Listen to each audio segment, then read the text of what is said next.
News Now is brought to you by the Bank of Guam, the People's Bank, Docomo Pacific, island-wide, worldwide, the choice is clear. And Micronesia Renewable Energy. Go solar for zero money down.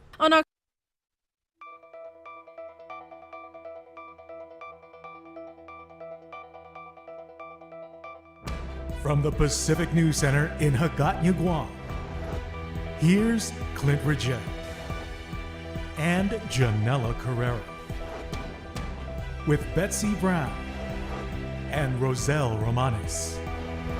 PNC Sports with Blake Watson and Weather with Rebecca Kim. With your news now. Hafa, good evening and welcome to the Pacific News Center's News Now. I'm Clint Ridgell. And I'm Janella Carrera. Thanks for tuning in. Your top story tonight, the parents of a 5-week-old baby who died at the Guam Memorial Hospital in 2011 are suing the hospital for $3 million in damages for what they call the negligent and intentional death of their baby. Here are the details of their complaint. On October 1st, 2011, husband and wife Leonard Quayle and Michelle Green took their 5-week-old baby Aiden to the emergency room at the Guam Memorial Hospital. In a lawsuit filed in Superior Court, the parents said their baby had trouble breathing. But instead of seeing their baby right away, the couple says they were told by hospital staff 3 times to wait and sit down. The parents say they waited over a half hour before Aiden was finally taken back and seen by a medical professional. While being seen, the parents were told by a triage nurse that their son's oxygen levels were dangerously low, and his case was declared an emergency. As doctors tried to figure out what was wrong, the infant turned blue, and the couple were then ordered to wait in another room. Not long after, hospital staff gave the parents mixed messages, the complaint states. First, they were given assurances that the baby would be okay, then later told that he needed to be intubated. But it would be a while before that could happen because there was no available anesthesiologist. When Aiden was finally intubated, he appeared to be doing okay, even smiling at one point. But the horror that would follow was an experience no parent should ever have to face. Shortly thereafter, a doctor came out and told him that when they intubated Aiden, his lungs were full of blood and they did not expect him to survive, the complaint states. Baby Aiden was moved to the pediatric ICU where doctors tried to save the baby's life, but they were unsuccessful.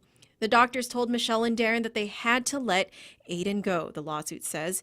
Aiden then died in the arms of his mother.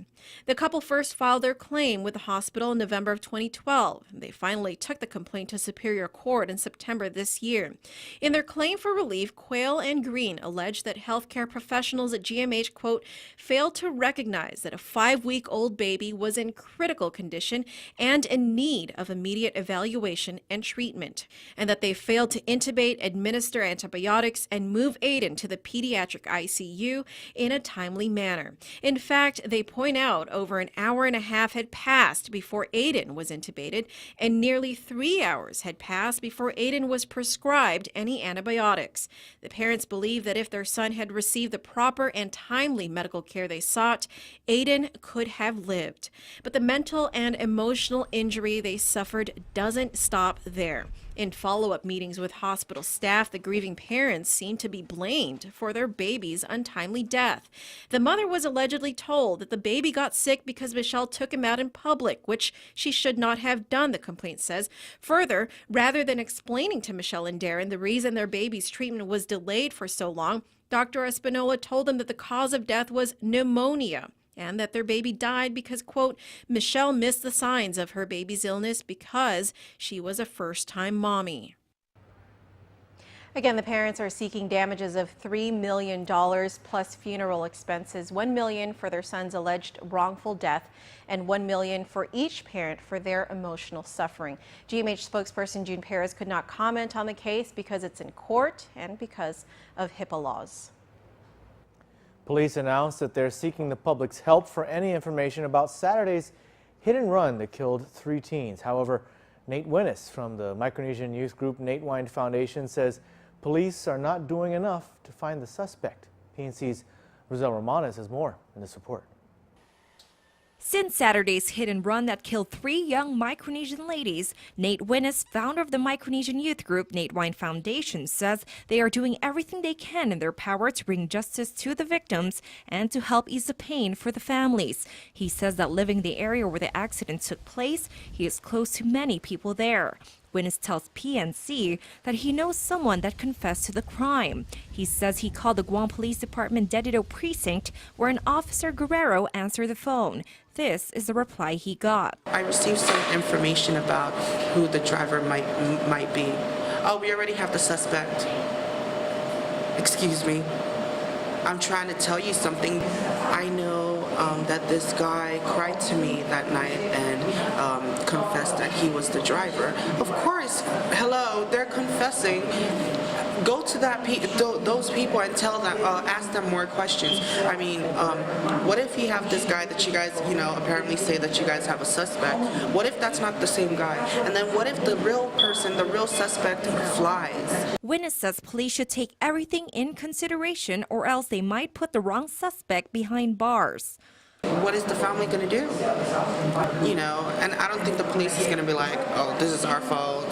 They're not going to do that. They're going to just be like, oh, it's just another case, and that's how we feel.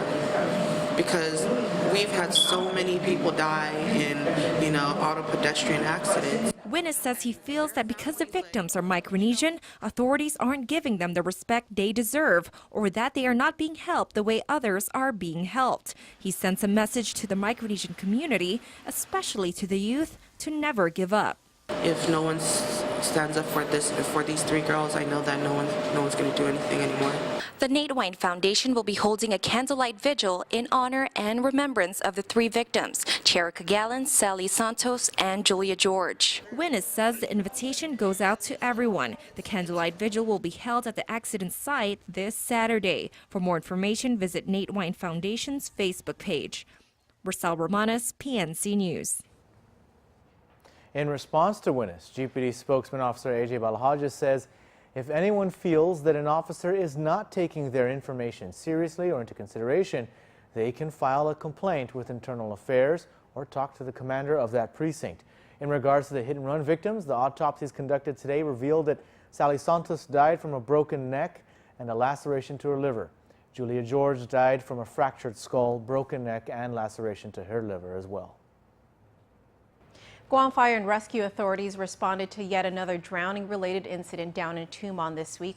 Spokesman Lieutenant Ed Artero tells PNC that an adult Japanese man was pulled off the waters near the Outrigger Hotel this afternoon. The call came in at 2:48 p.m. Artero says CPR was performed on the victim until medics arrived and he was transported to the Guam Memorial Hospital. GMH spokesperson June Perez says the man arrived at around 4 this afternoon. He was listed in critical condition and as of news time, the man was still being treated. This is the 3rd water-related accident in the last 2 days. On Sunday, an 8-year-old girl was pronounced dead not long after she drowned along the Ipao Beach waters. The girl was visiting from Japan with her parents and twin sister. Then yesterday, Guam Fire and Coast Guard officials responded to a missing swimmer off of Taragi Beach. Search and rescue efforts continued throughout the night, and this morning, the U.S. Coast Guard announced this afternoon that they will continue searching for the missing 23-year-old airman through tonight and tomorrow morning. 5 15-year-old males have been arrested on charges relating to a fight at George Washington High School on November 19th. The investigation stemmed from a fight video posted on social media. Guam Police Department spokesman Officer AJ Balhaja says school resource officers and school administrators assisted detectives in identifying the individuals involved. 4 of the minors were taken into custody today, and another was taken into custody on Sunday. Charges include rioting, disorderly conduct, assault, and beyond control. The 5 have been confined to the Department of Youth Affairs. And in other news, a 51-year-old man has been accused of repeatedly raping a minor for nearly a decade. Christos Palucos was charged with first-degree criminal sexual conduct as a first-degree felony. The sexual abuse allegedly began in 2005 when the victim was about 11 years old. The victim is now 20 years old, and she told police that at first He began touching her, then later repeatedly raped her over the years. She also told police that Pelucos beat her several times. However, Pelucos denied the allegations, saying the victim is trying to extort money from him.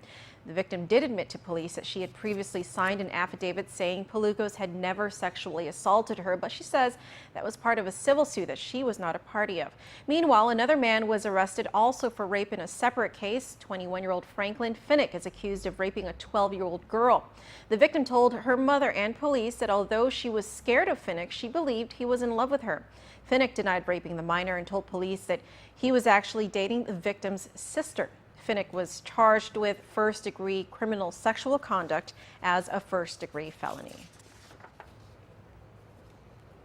All right, well, let's check in with Blake Watson for sports. Be sure to stick around for sports. We get all festive. Plus, let me brighten up your day just a little bit. That's right. I lost the lights on my pretty pink tree, but we will find it in sports. Plenty of lights, plenty of sports in sports. Sports.